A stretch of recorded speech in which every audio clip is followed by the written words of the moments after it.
Hello friends, स्वागत है आप सभी का आपके अपने यूट्यूब चैनल नयन प्रताप कॉम्पिटेटिव क्लासेस में। आज मैं आप लोगों को प्रकाश के प्रवर्तन चैप्टर के बहुत ही महत्वपूर्ण वीडियो के बारे में बहुत ही महत्वपूर्ण टॉपिक के बारे में बताने जा रहा हूं, जिसका नाम है गोलीय दर्पण में बनने वाले प्रतिबिंबों की संख्या। आपको पिछली वीडियो में मैंने गोलीय दर्पण जो है इसके बारे में बताया था कि गोलीय दर्पण जो है ये दो टाइप का होता है। कितने टाइप का? दो टाइप का होता है। एक का नाम है अवतल और दूसरे का नाम है उत्तल। एक का नाम है अवतल, दूसरे का नाम है उत्तल। अवतल दर्पण के बारे में हम बताए थे कि वैसा दर्पण जिसका प्रवर्तक सतह क्या हो, अंदर की ओर धंसा हुआ हो। वैसा दर्पण जिसका प्रवर्तक सतह अंदर की ओर धंसा हुआ हो उसे हम क्या कहते हैं? अवतल दर्पण। और उत्तल दर्पण के बारे में वैसा दर्पण जिसका प्रवर्तक सतह बाहर की ओर उभड़ा हुआ हो, इसे हम क्या कहते हैं? उत्तल दर्पण। तो ये बाहर की ओर प्रवर्तक सतह है, ये अंदर की ओर प्रवर्तक सतह है, ठीक है। और ये टोटली बना किस में था? ये एक गोले से बना था, ठीक है, गोलीय दर्पण से, ठीक है। अब देखिए होता क्या है यहाँ पर कि जब ये गोलीय दर्पण है तो इस गोलीय दर्पण से ही जब हम इसे दो पार्ट में बांटे थे तो यहाँ पर क्या बन गया था? दो अलग अलग दर्पण बन गए थे। दो अलग अलग क्या बन गए थे? दर्पण बन गए थे, ठीक है। तो यहाँ पर अब इसी के बारे में हम लोग समझते हैं कि ये प्रतिबिंब कैसे बनता है। इसमें आपको बताए थे पिछली वीडियो में, जैसे कि अगर ये अपना दर्पण है तो इस दर्पण में यहाँ पर क्या होता है? यहाँ पर होता है P मतलब पोल यानी कि ध्रुव। यहाँ पर होता है C मतलब होता है केंद्र। और यहाँ पर बीच में क्या होता है? एक F मतलब मुख्य फोकस, ठीक है। F मतलब क्या होता है? मुख्य फोकस। तो अब देखिए हम आपको जो बताने वाले हैं उस बात को अच्छी तरह से गौर कीजिएगा, ठीक है। अगर आपको प्रतिबिंबों की संख्या के बारे में पता करना है तो आपको दो पॉइंट्स और समझने होंगे कि ये आई है, IMAGE, इमेज मतलब होता है प्रतिबिंब। इमेज मतलब क्या होता है? प्रतिबिंब। और ओ से होता है ऑब्जेक्ट। ऑब्जेक्ट मतलब होता है वस्तु। ऑब्जेक्ट मतलब क्या होता है? वस्तु, ठीक है। तो अगर कहीं पर हम आई लिख दें, आई, या फिर अगर हम ऐसा साइन बना दें ऐसा, तो आपको समझ जाना कि ये क्या है? आई है। और इस ओ को हम ऐसे लिख दें तो आपको समझना कि ये क्या है? ओ है। ओ मतलब ऑब्जेक्ट, आई मतलब इमेज। इमेज यानी कि प्रतिबिंब, ठीक है। तो अब देखिए होता क्या है कि ये जो गोलीय दर्पण है, इसको थोड़ा सा और दूरी की तरफ बनाते हैं, ठीक है। अब देखिए होता क्या है यहाँ पर है अपना थोड़ा सा और, ये F है। क्या है? F है। ये अपना C है और इधर क्या है? अनंत है। इधर क्या है? अनंत है। तो आपको बता दें कि यहाँ पर प्रतिबिंब और वस्तु, इसके बीच संबंध देखिए, जितना वस्तु रखेंगे उतना उसका प्रतिबिंब बनेगा। तो यहाँ पर 6 स्थितियां बनती है जिसमें हम वस्तु को रख सकते हैं और उसका प्रतिबिंब बन सकता है। पहली वाली जो स्थिति होती है उसे आप समझिएगा। पहली वाली स्थिति, हम वस्तु को अगर अनंत पर रखें तब, ये यहाँ पर ना रख के ऐसा मान लीजिए कि ये जो अनंत है, इस अनंत पर हम वस्तु को रख रहे हैं। ओ मतलब क्या है? ऑब्जेक्ट। ऑब्जेक्ट मतलब क्या? वस्तु। ये पहली वाली वस्तु रख रहे हैं, ठीक है। इसके बाद दूसरी जो है, हम वस्तु को रख सकते हैं कहाँ पर? अनंत। और ये C मतलब वक्रता केंद्र, याद है ना? C मतलब क्या है? वक्रता केंद्र। और हम F मतलब क्या है? मुख्य फोकस।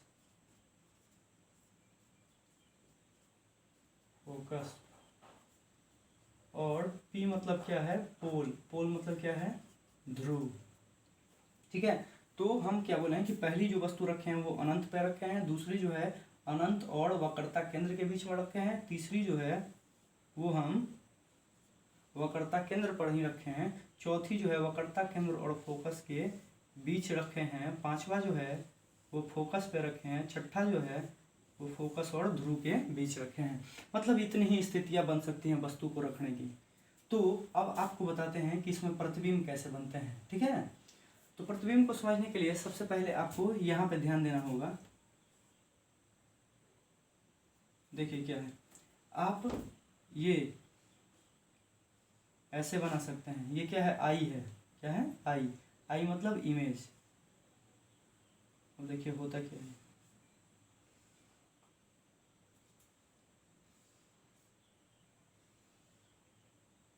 याद रखिएगा आप लोग।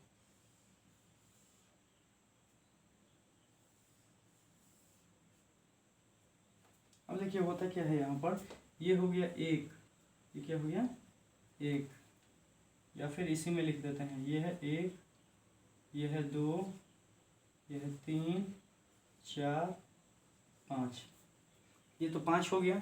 और एक जो छः है उसको हम बताते हैं। ये पहले कौन सा दर्पण है, अवतल दर्पण। कौन सा दर्पण है, अवतल दर्पण। तो अवतल दर्पण में बनने वाले प्रतिबिंब जो है उसके बारे में जानकारी देख लीजिए। होता क्या है यहाँ पर, आप ऐसे समझिए कि एक नंबर वाली जो वस्तु है वो कहाँ है, अनंत पे। कहाँ है, अनंत पे। तो इसका प्रतिबिंब कहाँ बना है, यहाँ पे, यहाँ पे, यानी कि किस पर, फोकस पर। किस पर बना है, फोकस पर। यानी कि वस्तु अगर अपनी अनंत पे है तो इसका प्रतिबिंब कहाँ बन रहा है, फोकस पे, एक नंबर वाला प्रतिबिंब। ठीक है। अगर हम वस्तु को केंद्र और अनंत के बीच में रखें, वक्रता केंद्र और अनंत के बीच में, तो 2 नंबर वाला फिगर कहाँ बना है, यहाँ पे बना है। तो ये किसके किसके बीच है, फोकस और वक्रता केंद्र के बीच में, ध्यान दीजिएगा। ठीक है। और 3 नंबर जो है, 3 नंबर जो वस्तु है वो कहाँ रखे हैं, केंद्र पर, और इसका प्रतिबिंब भी कहाँ बना है, केंद्र पर। तो याद रखिएगा कि अगर हम वक्रता केंद्र पर किसी वस्तु को रखते हैं तो उसका प्रतिबिंब कहाँ बनता है, वक्रता केंद्र पर ही बनता है। इसके बाद जो है 4 नंबर वाला वस्तु जो है वो देखिए किसके किसके बीच में है, वक्रता केंद्र और फोकस के बीच में। वक्रता केंद्र और फोकस के बीच में अगर कोई वस्तु हम रखते हैं तो इसका प्रतिबिंब कहाँ बनता है, 4 नंबर वाला देखिए यहाँ पे है। ठीक है। तो ये किसके किसके बीच है, वक्रता केंद्र और अनंत के बीच में। ध्यान दीजिएगा, आराम से सुनिएगा। अब फिर है 5 नंबर। 5 नंबर वाला जो वस्तु है वो कौन है, फोकस पे है। कहाँ है, फोकस पे। तो इसका प्रतिबिंब कहाँ बनेगा, 5 नंबर यहाँ पे है, अनंत पे। ठीक है। तो ये जो भी हम इस टाइप का फिगर बनाए हैं, इस टाइप का, ये आई समझिएगा। आई, आई मतलब इमेज, और ओ मतलब वस्तु। ये देखिए, ये है अपना पहला वाला वस्तु, ये दूसरा, तीसरा, चौथा, पांचवा और छठा। ठीक है। तो हम 5 के बारे में बता दिए। अगर वस्तु अपना अनंत पे है तो प्रतिबिंब कहाँ बनेगा, फोकस पे। अगर वस्तु अपना अनंत और वक्रता केंद्र के बीच में है तो प्रतिबिंब कहाँ बनेगा, ये वक्रता केंद्र और फोकस के बीच में। यदि वस्तु अपना वक्रता केंद्र पर है तो प्रतिबिंब भी कहाँ बनेगा, वक्रता केंद्र पर ही। यदि वस्तु अपना वक्रता केंद्र और फोकस के बीच में है तो प्रतिबिंब कहाँ बनेगा, वक्रता केंद्र और अनंत के बीच में। ये वहाँ यहाँ पे बन रहा है। और फिर वैसे ही अगर वस्तु अपना फोकस पे है तो कहाँ बनेगा इसका प्रतिबिंब, 5 नंबर वाला, ये अनंत पे। कहाँ बन रहा है, अनंत पे। ये बात ध्यान रखिएगा। इसके साथ अब जो अगला प्रतिबिंब बनता है, ये 6 वाला, वो दर्पण के पीछे की ओर बनता है, ये छठा बनता है। ठीक है। अब यहाँ पर जो समझने वाला बात है उसको समझिए। ये सारे के सारे जो प्रतिबिंब हैं वो क्या हैं, उल्टे हैं। कैसे हैं, उल्टा, उल्टा है ना, उल्टे। और ये जो है ये कैसा है, सीधा। ये कैसा है, सीधा। अब बात को समझिएगा। यहाँ पर उल्टा प्रतिबिंब हमेशा वास्तविक होता है। क्या होता है, हमेशा वास्तविक होता है। और सीधा प्रतिबिंब हमेशा आभासी होता है। इस बात को याद रख लीजिएगा। ठीक है। इसके साथ साथ अब देखिए होता क्या है कि उल्टा प्रतिबिंब हमेशा वास्तविक होता है और सीधा प्रतिबिंब हमेशा आभासी होता है। ये जब बात आपको ध्यान में हो गया तो अब देखिए यहाँ पर सवाल क्या बनता है। ये जो फिगर है, ये इसको याद रखिएगा, ये छोटा नहीं है, ये है सबसे छोटा। ये क्या है, 1 नंबर। इसको हम ऐसे यहाँ पर देख लीजिएगा, सबसे छोटा है 1 नंबर वाला। ठीक है। 2 नंबर वाला क्या है, केवल छोटा है, याद रखिएगा। 3 नंबर जो है ये बराबर है, ये क्या है, बराबर है। 4 नंबर वाला जो है वो क्या है, बड़ा है। और 5 नंबर वाला जो है ये क्या है, बहुत बड़ा है। ठीक है। तो अब देखिए सवाल कैसे बनता है, पूछता है कि यदि वस्तु को हम अनंत पे रखते हैं तो इसका प्रतिबिंब कहाँ बनता है। तो अपने दिमाग में तुरंत ले जाइए कि यदि वस्तु हम अनंत पे रखें तो प्रतिबिंब कहाँ है, 1 नंबर फोकस पे। और फोकस पर जो बना है प्रतिबिंब वो क्या है, सबसे छोटा है। और सबसे छोटा के साथ साथ क्या है, प्रतिबिंब उल्टा है। प्रतिबिंब क्या है, उल्टा है। जब उल्टा है तो उल्टा प्रतिबिंब क्या होता है, हमेशा वास्तविक होता है। ठीक है, इसके साथ साथ आपको बता दें, अब दूसरा प्रतिबिंब जो बना है, दूसरा अगर वस्तु हम कहाँ कहाँ रखे हैं, अनंत और वक्रता केंद्र के बीच में, तो इसका प्रतिबिंब कहाँ बना है, फोकस और वक्रता केंद्र के बीच में, 2 नंबर यहाँ पे है। और ये प्रतिबिंब जो बना है ये कैसा बना है, छोटा, सबसे छोटा नहीं, सबसे छोटा जो है ये 1 नंबर पे बना था, 2 नंबर क्या है, केवल छोटा। और ये छोटा जो है इसके साथ साथ क्या है, प्रतिबिंब उल्टा है, वास्तविक है, क्योंकि उल्टा प्रतिबिंब हमेशा वास्तविक होता है। फिर 3 नंबर पे आते हैं, तो 3 नंबर जो है वो कहाँ है, वक्रता केंद्र पर वस्तु रखे हैं, और इसका प्रतिबिंब भी कहाँ बना है, वक्रता केंद्र पर ही बना है। तो जब वक्रता केंद्र पर ही बना है मतलब क्या, वस्तु बराबर होगी, बराबर है, उसके साथ साथ उल्टा भी है और वास्तविक भी है।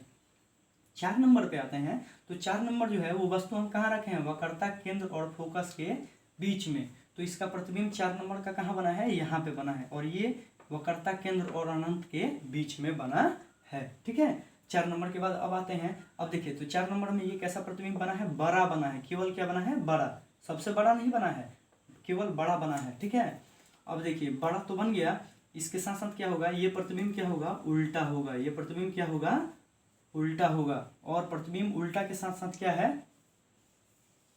वास्तविक भी है, क्या है, वास्तविक भी है।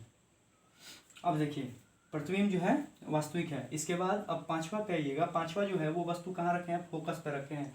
तो 5वां का प्रतिबिंब कहाँ बना है, ये देखिए अनंत पे बना है, कहाँ बना है, अनंत पे। तो अनंत पे बना है तो ये प्रतिबिंब कैसा होगा, सबसे बड़ा होगा। और आपको जो भी नीचे जो है ऐसे उल्टे दिखाई दे रहा है, इसको हम क्या समझेंगे कि उल्टा प्रतिबिंब है। और उल्टा प्रतिबिंब क्या होता है, हमेशा वास्तविक होता है। समतल दर्पण में हम बता चुके हैं कि समतल दर्पण में जो भी प्रतिबिंब बनता है वो सीधा बनता है, जैसे ये वाला बताए थे। जब ये सीधा बनता है तो ये सीधा प्रतिबिंब कैसा बनाता है, आभासी बनाता है, कैसा बनाता है, आभासी बनाता है। ठीक है, अब देखिए अब एक जो लास्ट बचा, उस लास्ट वाले पॉइंट को समझिए। अगर हम वस्तु को किसके किसके बीच रखे हैं, फोकस और पोल के बीच रखे हैं, फोकस और पोल के बीच रखे हैं, तो इसका प्रतिबिंब कहाँ बनेगा, इसका प्रतिबिंब कहाँ बनेगा, दर्पण के पीछे। कहाँ बनेगा, दर्पण के पीछे। और वो भी कैसा, सीधा, कैसा बनेगा, सीधा। और सीधा के साथ साथ आभासी, सीधा है तो आभासी है।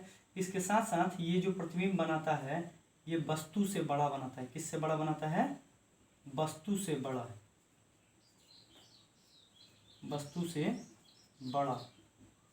और ऐसे ही आपको सारे जो है सारे के सारे क्वेश्चंस याद हो जाने चाहिए।